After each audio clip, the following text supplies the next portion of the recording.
Intellectual disability ہے اس حوالے سے بتا دیں کہ کون سے ایسے ٹیسٹ ہے جس کے ذریعے اس کی تشخیص ہو سکتی ہے. میں سمجھنا چاہوں گا کہ جس پہ ہم پہلے وجوہات پہ اس کی آ جائیں, کیونکہ اس کے ساتھ پہ ٹیسٹ کا بھی جو ہے وہ بہت ضروری ہے.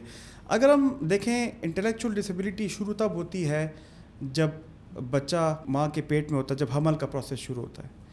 تو حمل کے دوران اگر ماں کوئی ایسی دوائیاں لے لے, کوئی ایسی دوائی لے جس سے بچے کے دماغ کو نقصان پہنچے, کیونکہ یہ نیورو ڈیولپمنٹل ڈس آرڈرز ہیں, یہ جو دونوں میں نے آپ کو بتائی نا, یہ نیورو ڈیولپمنٹل ڈس آرڈرز ہیں. نیورو ڈیولپمنٹل ڈس آرڈر یعنی کہ دماغ کی اور ڈیولپمنٹل, بچہ ڈیولپ بڑا ہو رہا ہے, یہ نیورو ڈیولپمنٹل ڈس آرڈرز ہیں. اور یہ اگر پریگننسی کے دوران ماں جو ہے اگر اس کو کوئی بیماری ہو جائے, کوئی انفیکشن ڈیزیزز ہو جائے, ویسٹ میں دیکھا گیا, مغرب میں دیکھا گیا ہے, مغربی ممالک میں عورتیں جو ہیں وہ الکوہل پیتے ہیں, شراب نوشی کرتی ہیں, اگر وہ حمل کے دوران وہ کریں, اس سے بھی دیکھا یہ گیا کہ بچوں میں انٹلیکچوئل ڈسیبلٹی اور ان کی دماغ کی ساخت کو نقصان پہنچا ہے, ان کے برین کے اسٹرکچر کو نقصان پہنچتا ہے.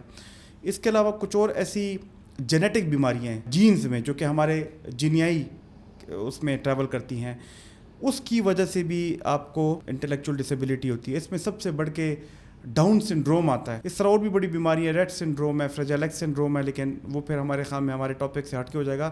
لیکن ڈاؤن سنڈروم ایک بہت بڑی کاز ہے, جس سے جب بچہ پیدا ہوتا ہے تو اس کے باقی جسمانی حصوں میں بھی چینجز ہوتی ہیں, لیکن ان کے دماغ کا جو ساخت ہے, ان کے دماغ کا اسٹرکچر ہے, وہ بھی چھوٹا ہوتا ہے اور وہ بھی اس میں بھی بدلاؤ ہوتی ہیں. تو جب آپ ٹیسٹ کی بات کرتے ہیں تو اس میں ہم پریگننسی کے دوران انٹرا یوٹرائن کچھ ٹیسٹ کرتے ہیں, اور اگر ڈاکٹر سمجھتا ہے کہ ہمیں لگتا ہے کہ آپ کے بچے میں چانسز ہیں کہ اس کو کوئی جینیٹک بیماری جیسے ڈاؤن سنڈروم ہو سکتی ہے اگر وہ پیدا ہو, یا اگر آپ نے کچھ ایسی چیزیں لی ہیں جس سے آپ کے بچے کو نقصان پہنچے, تو خاص قسم کے انٹرا یوٹرائن ٹیسٹ ہوتے ہیں. ایمنیوٹک فلوئڈ ہوتا ہے جو کہ بچے کے جس سیک میں, جس لفافے میں کہہ سکتے ہیں پل بھر رہا ہے, اس فلوئڈ کی بھی ٹیسٹنگ ہوتی ہے, اور اس میں خاص قسم کی پھر وہ ایک خاص قسم کی ٹیسٹنگ کرتے ہیں جس سے پتہ لگ سکتا ہے بچے کا دماغ کمزور ہوگا, وہ انٹلیکچولی ڈسیبل ہوگا. اور دونوں صورتوں میں یہی ٹیسٹ ہوتا ہے, intellectual disability, learning disability. Learning disability میں تو میرے خیال میں کوئی ٹیسٹنگ ابھی تک موجود نہیں ہے. میں یہ بات کروں, میں رات کو بھی ریسرچ کر رہا تھا, آلدو کچھ بلاگز ہیں جنہوں نے کہا ہوتی ہے, لیکن میں اس کو تصدیق نہیں کر سکتا.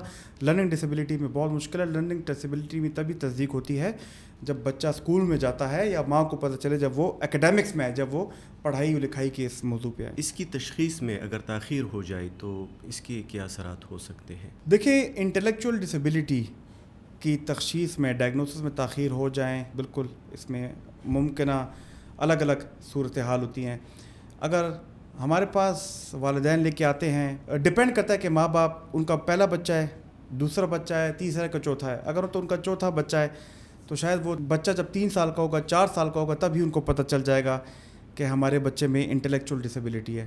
لیکن اگر ان کا پہلا بچہ ہے تو شاید وہ ان کو سمجھ ہی نہ آئے کہ ہمارا بچہ انٹلیکچوئل ڈسیبلٹی کا شکار ہے, کیونکہ پہلے بچے میں سمجھ ہی نہیں آتی. اور اگر چوتھے بچے میں بھی ان کو جلدی سمجھ آ گئی, یعنی کہ اگر بچہ 2 سال کا ہے, 2 سال کا ہے یا 1.5 سال کا ہے, کبھی کبھی ہمارے پاس ایسے بچے بھی آتے ہیں جو کہ 1 سال کی عمر میں ماں سمجھ جاتی ہے کہ یہ بچہ اس طرح نہیں ہے, سادہ ہے, اس کے مائل سٹونز ڈیلے ہیں, یا یہ فیڈنگ جو ہے بریسٹ فیڈ نہیں کر پا رہا, تو یہ ڈاکٹر کے پاس لے آتی ہے. اس میں یاد رکھیں انٹلیکچوئل ڈسیبلٹی کے لیے, کیونکہ آپ کے دماغ کمزور ہوتی ہے, آپ کا باڈی تیزی سے گرو کر رہا ہوتا ہے نارمل سپیڈ پہ, آپ کا دماغ اس طرح گرو نہیں کر رہا ہوتا. اس کے لیے کوئی ایویڈنس بیسڈ کوئی دوائی ہے نہیں جو کہ ہم دیں اور جس سے ایک دم دماغ بھی آپ کا نارملی گرو کرے. لیکن ہم سپورٹیو ٹریٹمنٹ دیتے ہیں. سپورٹیو ٹریٹمنٹ ایسے دیتے ہیں دماغ کے لیے کہ تاکہ دماغ کی کوئی طاقت کی دوائیاں ہوں, کوئی نیوروٹونکس ہوں, جو کہ عام طور پہ سجیسٹ نہیں کی جاتی لیکن پھر بھی دی جاتی ہے. اگر 1% بھی ہمیں لگتا ہے کہ بچے کی بہتری آ سکتی ہے تو وہ 1% چانس بھی ہم لیں گے. چھوٹی عمر میں بچے کو اگر آپ وہ دیں, وائٹامن B12 ہیں, ایسے اور ادر نیوروٹونکس اگر آپ وہ بچے کو دیں, جتنی چھوٹی عمر میں دیں, کیونکہ بچہ لرن کرتا ہے. کیونکہ اگر بچہ جتنی چھوٹی عمر میں چیزیں سیکھے گا اتنی جلدی اس کے لیے بہتری ہوگی. اگر آپ اس کو 8-9 سال کی عمر میں لائیں گے تو بڑی چیزیں سیکھ چکا ہوتا ہے. 9 سال کی عمر میں بچے کو پھر سکھانا اور اس کو دوائیاں دے کے اس کے دماغ کو میں بہتری لانا اور پھر اگین وہ لرننگ کرے تو تھوڑا سا مشکل عمل ہے. دوستو, اگر آپ کو یہ والی ویڈیو پسند آئی ہے تو اس ویڈیو کا مکمل پوڈ کاسٹ ہمارے YouTube چینل پہ موجود ہے, اس کا لنک ہمارے ڈسکرپشن میں ضرور موجود ہوگا. چلیے وہاں پہ ملتے ہیں.